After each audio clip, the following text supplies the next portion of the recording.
So I got the engine out. Yes, we poured the engine.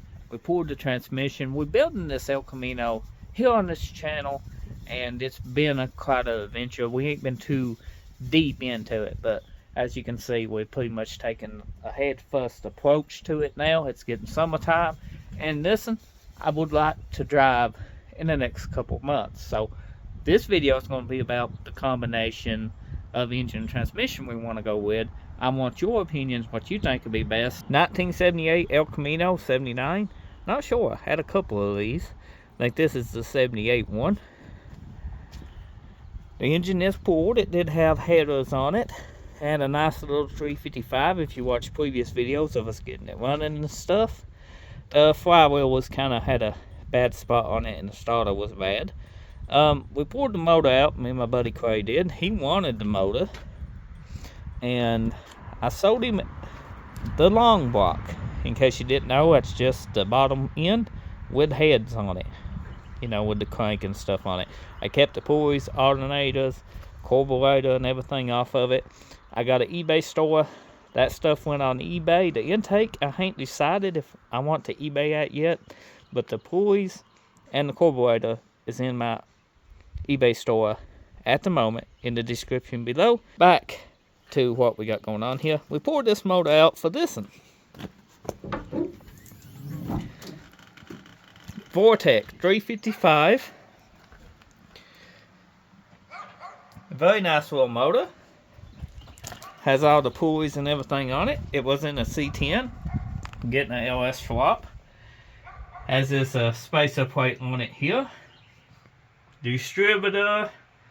And got some fancy walk-ons and some more fancy stuff inside. It's a pretty beast of a motor. Now, we don't have to go with the 355. We got other options. And those other options being, we got LS's. We got a ton of them here on the channel. I'm like LS poor, pretty much.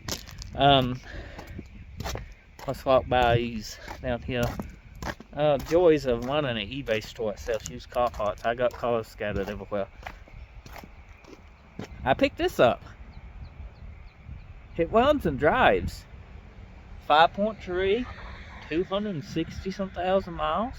I done scavenged little easy eBay inventory listings off of it. I don't plan on parting this one out at this moment, but good transmission. 4L60E. We could convert to a two-wheel drive. It's got a good 5.3. It's stock, no cam, no choppy chop, but it's got everything now: radiator support, wiring harness. We could just do oil pan, because it's got truck oil pan on it. We can't use the truck oil pan. We can, but we're gonna drag it. We could do $30 adapter mounts. We could do PCM flash on the stock computer. That's like 120 bucks. The computer flash, adapter mounts, and you just drop this in. You know, use stock manifolds and everything. Radiator. You know, it's a complete flop. Don't even need to cut the wiring harness down. We could just put the fuse box in it, radiator, you know, the shroud and everything. I don't know, though, you know. We could save this LS swap for something else. We also got some 700 R4s just scattered about. I usually hang on to the 700 R4s. I enjoy building them. Build a couple here on the channel, and that's what that one's getting ready to be done, built. Most likely, it's going in a future project, not the El Camino, but I do got another 700 R4 for the El Camino. And I'm thinking about using the 700 R4. You get the overdrive and everything. I actually thought about going 4L60E, but we got the column shift in this car now. Oh yeah, if you didn't keep track, I replaced the whole steering column. Let me show you the transmission that's in it. Guess the 355 might have been true, because the transmission looked like they cared about here once upon a time. Transgo here, it's a 350 turbo, but hit winding gear, and the torque converter sounds like it's got gravels in the guts of the torque converter. It's dead, I'm about positive, and it's chewed up the input shaft. So I don't think the 350 turbos without, I think you could get away with the input shaft. I would recommend changing it.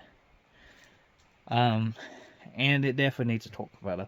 You might could have drove on it. It did pull around the yard, but I highly doubt you will make it 5 miles down the highway before that grenade.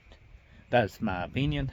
What shape the wind in, I don't know. Only psychics and God knows. But hopefully not the shape that trans is in. Now, it could have been one dry. I don't know. It had fluid in it when we started it, because I put fluid in it because it was dry. You just don't know with these old cars. I'm going to take this front end completely off. Probably replace this bumper and stuff. This radiator shroud is dead. I mean, we could clean it up. We could. It's pretty much dead though. I'm not going to clean it, because we got from the donor car a perfect radiator shroud. I don't know if I use this part yet or not. If I don't use it, I'm going to eBay the stuff I don't need. Just because, you know, I don't need it. If you knew, we ain't patched the floorboards. It's got 1 or 2 or 3 places need patched. Nothing major. They pretty solid. I need a patch where they had the B&B shifter.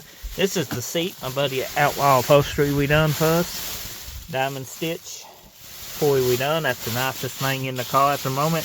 That's probably worth more than the whole car is this seat. We got the column shift from the other El Camino. Check it out. It's in all, everything works on it.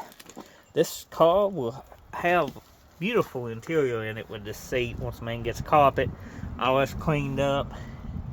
And the dash fixed when we do the, you know, the magic on the replacing the windshield, because it's bad. Gotta find a windshield. Been to 2 grass shops now, and both of them said they couldn't get me a Malibu windshield. There's a few more in town. I would like to replace the windshield when I go to paint it, or maybe before then. I don't know.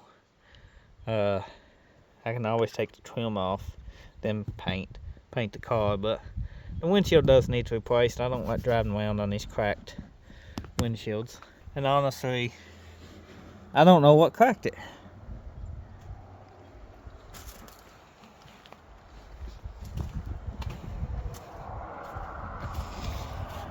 That was an impact right here. So maybe it cracked and then just traveled over time. It looks like an old gravel impact or something. I couldn't tell you. I know the frame is pretty solid and the body is, so I doubt it from body flex. This side's pretty solid as far as the quarter sections. The back has this roll pan thing on it. Don't know if I'm going to keep it or not. You know, I just don't know if I like it. I might do away with that, put a bump on it. I do like this shade where the license plate goes originally, but it's got a dent in it. I don't know if you can see that. You see my hand dip? It's got a big dent in it. Man could fix that. Man could strip this all off. I got 3 tailgates. So out of 3 tailgates, oh my God, we can make one. This side's rusted out. We got this stuff from the other car, El Camino. I cut the whole quarter panel out. So we got plenty of patch material. We got all the chrome. We got all the grass from the other car. I kept pretty much the whole car, because I hate getting rid of stuff when you got one to build. You know, the thing about a project car, if you got 2 of them, you want to build them both. But sometimes you just got to go ahead and get that one tore out, you know, tore apart, put stuff up that you plan on keeping and use later, and get it out of your way, because if not, you're going to be trying to fix them both. Then you end up with 3 parts cars. That all be 3 project cars. Because I got this for a parts car, and it was in better shape than the other car, and then we did away with the other car to build this car. Yeah, that's how it goes. Projects for you. So, my question to you, LS 355 carbureted motor, $700 for 350 turbo 400. What combination would you go with? I do a lot of highway driving. That's why I like the overdrive transmissions, the 460s and all that stuff. So I know a 350 turbo does good on the highway if you got the highway gears, you know, in the wind and stuff. Just what do you, what do you think? What combination? Thanks for watching. See you next time.